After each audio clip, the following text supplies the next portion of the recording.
भारत हजारों सालों से सनातन संस्कृति के साथ अध्यात्म और योग साधना का मुख्य केंद्र रहा है और इसीलिए भारत में आध्यात्मिक लोगों ने जीवन को समझने के लिए अलग अलग मार्ग स्थापित किए हैं और इसी में से एक मार्ग है अघोर मार्ग या अघोर पंथ।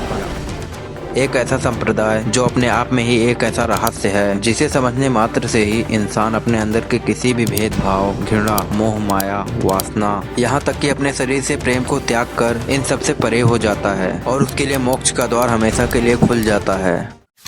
अघोरी, जिनके बारे में बताया गया है कि ये इंसानों का मांस खाते हैं, मुर्दों के साथ सेक्स करते हैं और चिता की राख अपने शरीर पर लगाते हैं, यहाँ तक कि वे शवों पर बैठकर साधना करते हैं और इंसानों की खोपड़ी में पानी पीते हैं। ये वे सब करते हैं जिन्हें हम और आप कभी सोच भी नहीं सकते। इसीलिए आज की वीडियो में अघोरियों से जुड़े इन सारे रहस्यों को जानेंगे और अघोरी जैसा क्यों करते हैं, क्या सच में ऐसा करने से मोक्ष मिलता है या नहीं। और हाँ, मैं ये दावे के साथ कह सकता हूँ कि इस टॉपिक पर इतने डीप में शायद ही आपने कोई वीडियो देखी होगी।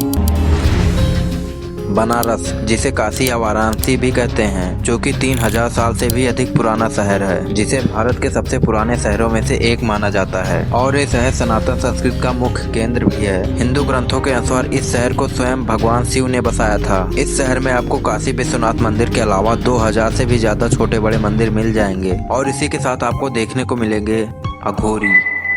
अब ऐसा भी नहीं है कि अघोरी सिर्फ आपको बनारस में ही दिखेंगे। ये आपको कामाख्या मंदिर, उज्जैन, महाकाल, हरिद्वार, हिमालय की ऊंची ऊंची पहाड़ियों पर देखने को मिल जाएंगे, लेकिन बनारस इनका केंद्र माना गया है। अब बात करते हैं लोग अघोरी क्यों बनते हैं और अघोर का अर्थ क्या होता है। अघोर यानी जो घोर ना हो बल्कि सरल और समान हो, लेकिन इनका रूप डरावना इसलिए होता है कि ये अपना सेल्फ आइडेंटिफिकेशन यानी खुद को जानने और समझने की कोशिश करते हैं और इसी कोशिश में ये सभी मोह माया का त्याग कर अघोर पंथ के रास्ते पर चल देते हैं। लेकिन अघोरियों की माने तो उनका मानना है कि शिव इस पूरे ब्रह्मांड के कण कण में है और अगर मोक्ष पाना है तो शिव को पाना होगा और शिव सबके अंदर है, तो उन्हें पाने से पहले खुद को जानना होगा। आसान भाषा में कहें तो इसका मतलब है कि खुद को जान लेना ही मोक्ष है और इसी मोक्ष को पाने की कोशिश में अघोरी वो सारे कंट्रोवर्शियल क्रियाएं और साधनाएं करते हैं जिसे सुनकर ही आम इंसान इनसे डरता है।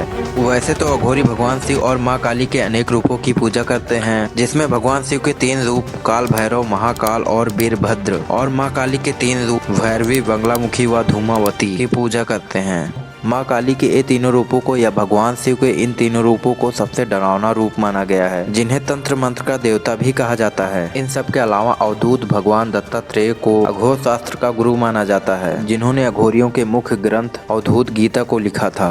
अब अघोरियों की माने तो जिन्हें सबसे पहला अघोरी माना गया है वो हैं बाबा कीनाराम, जो 17th और 18th सेंचुरी में थे, जिन्होंने अघोर के रास्ते पर चलकर 150 साल जीकर बनारस में मोक्ष को पाया था। इनके नाम से बनारस में आश्रम और पीठ आज भी मौजूद हैं। आज जिस अघोरिज्म को प्रैक्टिस किया जाता है वो इन्होंने ही स्थापित किया था। अब ये तो बात हो गई लोग अघोरी क्यों बनते हैं। अब बात करते हैं उन डरावनी और रहस्यमयी साधना के पीछे उनका क्या मानना है। अगर किसी इंसान को अघोरी बनना है तो सबसे पहले उसे एक गुरु की जरूरत होती है जो कि खुद अघोरी हो। फिर उस इंसान को उन सारी चीजों का त्याग करना पड़ता है जिसे वो सबसे अधिक प्रेम करता है, जैसे मोह माया, भेदभाव, घृणा, वासना, अंधविश्वास, वो सब कुछ जिसे एक आम इंसान कभी सोच भी नहीं सकता।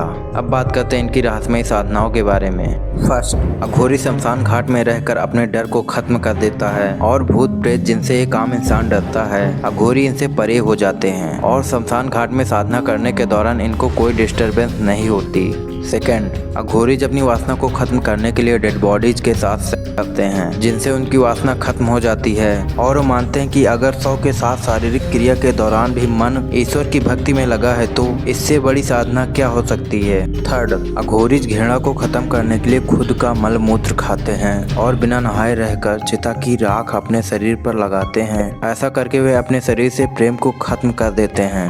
फोर्थ, अघोरी अपनी सारी लिमिटेशन तोड़ने के लिए इंसानों का मांस खाते हैं। वैसे तो ये जिंदा इंसानों को कोई नुकसान नहीं पहुंचाते, बल्कि ये शमशान से डेड बॉडी चुरा कर उनका मांस खाते हैं और वह ऐसा इसलिए करते हैं क्योंकि मानव शरीर में कई सारे प्रोटीन और न्यूट्रिएंट्स होते हैं और इसीलिए जब कोई इंसान का मांस खाता है तो आराम से लगभग 1 महीने तक बिना खाए रह सकता है। इसीलिए अघोरी इंसानों का मांस खाते हैं जिससे वे आराम से बिना खाए महीनों तक अपनी साधना को कर सकें। 5, अघोरी इंसानों की खोपड़ी में पानी इसलिए पीते हैं क्योंकि वे अपनी मृत्यु को हमेशा याद रखें और देख पाएं कि सबका अंत एक ही होता है, जिससे स्वयं को जानने के मार्ग में कोई बाधा ना पड़े। 6, 100 साधना। अघोरिज के अनुसार मृत शरीर से कुछ समय तक जीवन ऊर्जा निकलती है और इस ऊर्जा का उपयोग ये अपनी सिद्धियों को पाने के लिए करते हैं। अब ये तो बात हो गई अघोरियों के कंट्रोवर्शियल और मिस्टीरियस साधनाओं की। अब बात करते हैं क्या सच में मोक्ष जैसा कुछ होता भी है या नहीं।